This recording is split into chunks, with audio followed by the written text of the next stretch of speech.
रहा था हरियाणा जागृति 24। यहाँ मैं आपको बता दूं, जैसा कि आप लोग जानते हैं, पिछले कई दिनों से जो सरपंच है ई टेंडरिंग के विरोध में और राइट टू रिकॉल के विरोध में लगातार धरने प्रदर्शन कर रहे हैं और तालाबंदी भी की गई थी।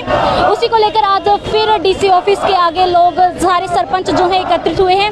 यहाँ मैं आपको दिखाना चाहूँगी, दूसरी तरफ इनके विरोध प्रदर्शन में बैठने के कारण ट्रैफिक पूरी तरह से जाम हो चुका है। आने जाने वाले लोगों को बहुत ज़्यादा परेशानी हो रही है, जो पूरा रोड है वो जाम हो चुका है। वहीं दूसरी तरफ सरपंच, मैं आपको दिखा दूं, वहीं दूसरी तरफ सरपंच जो अपनी मांगों को लेकर बैठे हुए हैं और लगातार जो उनकी नारेबाजी है वो चालू है। इनका कहना है कि ई टेंडरिंग जो है वो सरकार को वापस ले लेनी चाहिए, वापस ले जानी चाहिए। तो सरपंच है, उनसे बात करते हैं, क्या कुछ उनकी मांगे हैं, किन मांगों को लेकर आज इस तरह से उन्होंने प्रदर्शन किया है। आपके सभी दर्शकों को मैं नमस्कार करता हूं। मैं कुलदीप राठी, सरपंच बड़म्बा गांव से। आज हम अपना ज्ञापन, जैसा कि शांतिपूर्वक रोड से चल के आ रहे थे और डीसी साहब को हमने ज्ञापन सौंपना था, उनके मार्फत हमें अपने खट्टर साहब को, मुख्यमंत्री जी को अपना ज्ञापन देने आए थे। लेकिन आप ये देखो, अधर्मिता देखो सरकार की, दिन दौड़े में इन्होंने गेट बंद कर रखा है और ये जो आम जनता ये परेशान जो हो रही है, इसका सारा दायित्व तो इनके ऊपर जाता है। अगर ये गेट खुला रखा, हम अंदर जाके अपना धरना वहाँ पे आराम से दे सकते थे और अपना ज्ञापन हम डीसी साहब को सौंप सकते थे। अगर किसी कारणवश अधिकारी यहाँ पर मौजूद नहीं है तो उसके बाद एडीसी साहब आते हैं, उसके बाद एसडीएम साहब आते हैं। लेकिन यहाँ पे डीसी साहब अभी भी आप अंदर चल के देख लो मौजूद हैं, लेकिन उनका यहाँ ना आने का क्या कारण है? ताकि जनता परेशान रहे, ये सरपंच परेशान रहे। दूसरा, हम ये लघु सिटी वाले आम जनता के लिए, आम जन के लिए बने हैं और आम जनता के चुने हुए प्रतिनिधि यहाँ, तो इनका ये दायित्व नहीं है, ये इनका हक नहीं है कि ये यहाँ पे दंदोड़ गेट को बंद कर दें। तो ये बताइए राठी साहब, जिस तरह से जी इसको कैसे देखते हैं कि भाईचारा? कोई बात नहीं, उसी गांव में भाईचारा ऐसा जी, उनके बयान सुबह आते हैं, शाम को बदले हो जाते हैं। उनका तो एक बयान ये भी आया था कि सारे सरपंच हमारे साथ हैं और कुछ भोले भाड़े जो सरपंच हैं वो अलग चल रहे हैं। दूसरे उन्हीं के शब्दों में वो कहते हैं कि पढ़ी लिखी सरकार है। अगर पढ़ी लिखी सरकार है, बाकायदा उनके नॉर्म पूरे करके हम इलेक्शन लड़ा, उसके बाद हम जीतते हैं। सरकार अगर ये कह दे कि मान लीजिए भोले भाड़े हैं, तो पढ़ी लिखी सरकार कहाँ से होगी? और दूसरा, हमारे आप ये मांगे देख लो,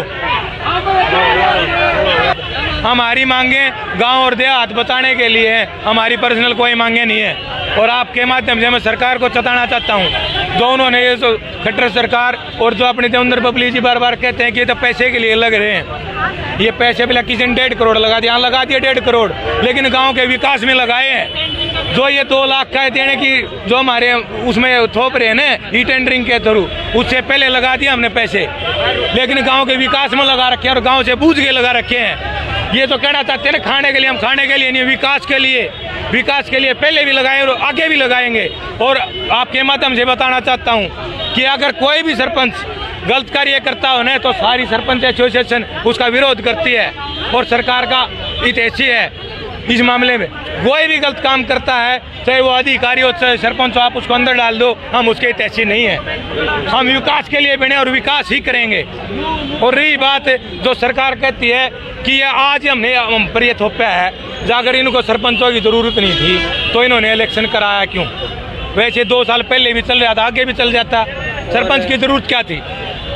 हाँ, ये आपने बहुत अच्छा सवाल किया है। देखो, ये मतलब ये कहते हैं ना, आवाम में बातें छोड़ना, 1100 करोड़ रुपए की कहते हैं। मैं अपनी खुद ही कहता हूँ, मैं बड़म्बा ग्राम पंचायत बेलबा से मैं सरपंच हूँ।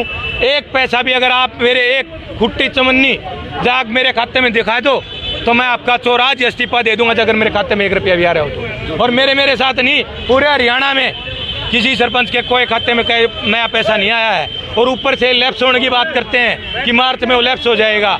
ये जनता का गुमराह कर रहे हैं कि क्योंकि मार्च में इनके पास पैसा नहीं है सरकार के पास, लेकिन ये झूठे बन रहे हैं, जिसके तहत ये कहना चाहते हैं कि सरकारों को हमने 1100 सरपंचों को 1100 करोड़ रुपए दे दिए और मार्च में लैप्स हो जाएंगे। उसके बाद ये भांडा सरपंचों पे फोड़ेंगे कि सरपंचों ने विकास नहीं करा, लीजिए पैसे वापस ले गए। मैं अपने खुद के खाते दे सकता हूँ मीडिया के माध्यम से, जाकर 4 अन्य भी मेरे खाते में आ रहे हो मैं आज इस्तीफा दे दूंगा। ठीक है। सभी को नमस्कार, मैं सरपंच मदीना कोरसान, मेरा नाम मनीषा है। आज ये सरपंच महोदय कैसे आए थे? आज हम जी आज डीसी साहब को ज्ञापन देने आए थे, अपना विरोध प्रस्ताव देने आए थे, लेकिन डीसी साहब यहाँ पे उपस्थिति नहीं है। डीसी साहब की ड्यूटी बनती थी, एक मोरल ड्यूटी बनती थी कि यहाँ आके अपना ज्ञापन ले और हमारा जो विरोध है शांतिपूर्वक हम यहाँ से जाएं और ना हमारा समय खराब हो, ना आम आदमी का समय खराब हो और ना डीसी साहब का। अब डीसी साहब तो चले गए, हम यहाँ सिर्फ 2 मिनट का काम है, ज्ञापन देना था, उनके हाथ में देना चाहते थे, कुछ बात करना चाहते थे। हमने इनको ये कहा, पहले ही उनके पास इन्फॉर्मेशन थी, गेट बंद कर रखा है। जब उनके पास गेट बंद करने की वो ऑर्डर दे सकते हैं तो यहाँ आकर खड़े होकर मतलब ये ज्ञापन नहीं ले सकते। आम आदमी के लिए है ना। आपके खाते में पैसे डाल देते, ई टेंडरिंग के माध्यम से काम हो रहे थे, आपको क्या परेशानी है? 2 लाख रुपए की लिमिट है जी, सरपंच 2 लाख रुपए तक का काम करवा सकता है। 2 लाख रुपए के काम करवाने के लिए सरकार 2 साल तक गवर्नमेंट नहीं थी, सरपंच नहीं थे 2 साल तक। तो जब ये सरकार अगर ये चाहती कि काम करवाना, विकास करवाना सॉरी, तो 2 साल इनके पास क्या नाम है, ठेकेदार इनके पास थे, इंजीनियर इनके पास थे, पैसा इनके पास था। इन्होंने 2 साल में यहाँ पे गांव में आके काम क्यों नहीं करवाई? ये बात सरकार के कानों तक पहुंचनी चाहिए। ये कहाँ थे जब उस टाइम पे? तो क्या मंशा नजर आ रही है? सरकार आपकी बात सरकार लगता नहीं जी मानेगी।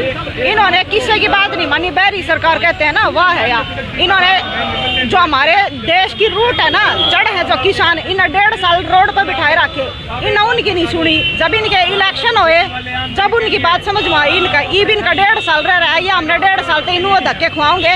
जब इनके इलेक्शन के 2-3 महीने रह जाएंगे ना, जब ये बात मानेंगे ना तो नहीं मानेंगे। तो इसी तरह कह रही है कि मतदान पर भी जो असर है वो इसका दिखाई देगा। ये इसका दिखाई देगा जी। आम आदमी किसानों का आंदोलन होया 1.5 साल तक, जो हमारे देश की रूट है किसान, वे न रोड पे बिठाए रखे। हम तक कुछ चीजें नहीं है, इन्हें विकास नहीं करवाना देश का, इन्हें टाइम बर्बाद करना है जी जनता का। 2 साल की गवर्नमेंट की इन्होंने वो ग्रांट खा रखी है, वे ये मारता तो चाह ये न्याय ठीक है ना। इन गवर्नमेंट ने जो ग्रांट खा रखी है बरतवाई क्यों ना गाँव में आकर इन दौरा सब कुछ था, अफसर थे इन दौरा जेई थे, ठेकेदार थे, जब काम करवाते ही विकास चाहते तो ये जी खुद भ्रष्टाचार फैला रहे हैं और दूसरे आदमी पर उंगली कर रहे हैं, अपनी तरफ नहीं देख रहे हैं। मैं कश्मीरी लाहली सरपंच लाहली से हैं सर। आज किस मांग को लेकर जो आप बोर्ड पर बैठे? सर हम जो सरपंच हैं सारे संगठन के साथ अपनी मांगों को पूरी करवाने के लिए यहाँ बैठे हैं। तो हमारी मांगे हैं कि जैसे राइट टू रिकॉल है, या वो जो है MP जो MLA है उनके ऊपर लागू की जाए तो हम इसको मान्य करें। दूसरा है ई टेंडरिंग बंद की जाए, जो ठेकेदारी प्रथा कर दी है तो बंद की जाए। अब ग्राम का जो विकास है जब हमारे हाथों में नहीं रहेगा तो सरपंच बनाए किस लिए हैं?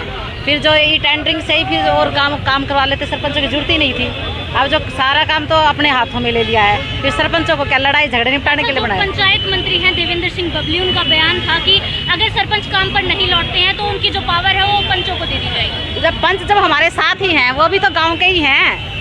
जब पूरा गांव हमारे साथ है, पंच हमारे साथ है, कोई भी पंच हमने सबके साइन करवा के दिए हैं कि कोई भी पंच ये मानना नहीं है कि हम भी सरपंच की जगह काम करेंगे। सरकार क्या चाहती है? गांव के जो पंच हैं वो भी चुने हुए हैं, आप भी चुने हुए हैं, तो क्या चाहती है सरकार पंचों को पावर देने के जो बयान देकर? क्या वो बस जो है ना सरपंचों को डराना चाहती है कि भी सरपंच डर जाएंगे और उनकी पावर है। पंचों जब सरकार हम सरपंचों को ही पावर नहीं है तो पंचों को क्या पावर होगी?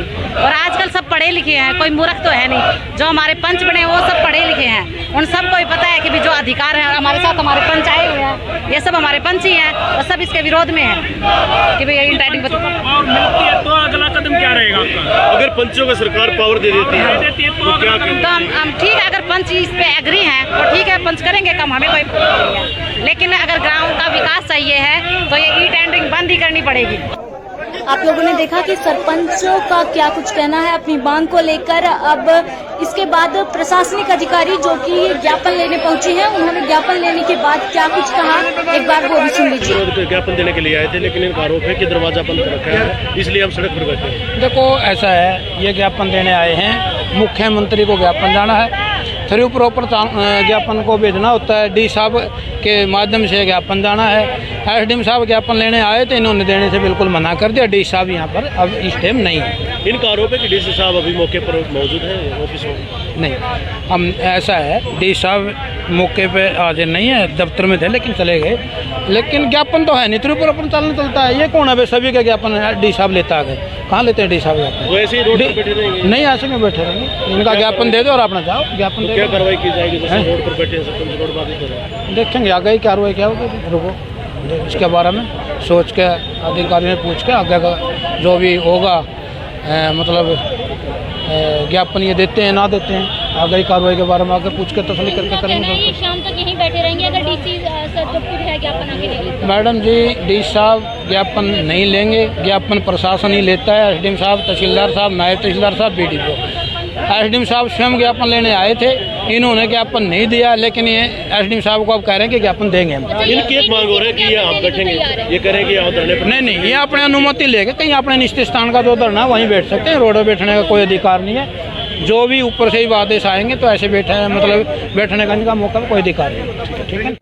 सरपंच एसोसिएशन जिला रोहतक के द्वारा एक ज्ञापन माननीय मुख्यमंत्री जी के नाम दिया है, वो उचित माध्यम जो डीसी साहब के माध्यम के द्वारा भिजवा दिया जाएगा। इनमें इन्होंने काफ़ी मांगे हैं, इनमें मनरेगा की दिहाड़ी है, सरपंचों का मानदेय है, काफ़ी हैं इनमें। जो भी है आपको एक प्रति हम आपको उपलब्ध करा देंगे, आप इसमें देख लीजिए काफ़ी। अच्छा, रोड जाम की जो असुविधा हो रही है लोगों को? एक्चुअली ये 100-150 के आसपास इनके मतलब लोग थे, तो उससे ज़रूर कुछ अवरोध हुआ है। वो अब शायद उठ भी जाएंगे, अभी ज्ञापन देने के पर्पज़ से आए थे ये। तो प्रशासन को पहले पता नहीं था कि ये आएंगे और इस तरीके की? देखो, जिला प्रशासन जो होता है वहाँ पर लोगों का कोई ना कोई डिमांड या मांग रहती है, तो उसके लिए कुछ समूह आते हैं, तो एक स्वाभाविक प्रक्रिया है इसमें। कोई ठीक है, कुछ मोमेंट्री होता है, ट्रैफिक अवरोध जरूर होता है, लेकिन कुछ क्षणों के बाद सुचारू रूप से चलने लगा कोई ऐसा। अच्छा, किन के नाम इन्होंने ज्ञापन दिया? माननीय मुख्यमंत्री जी के नाम दिया।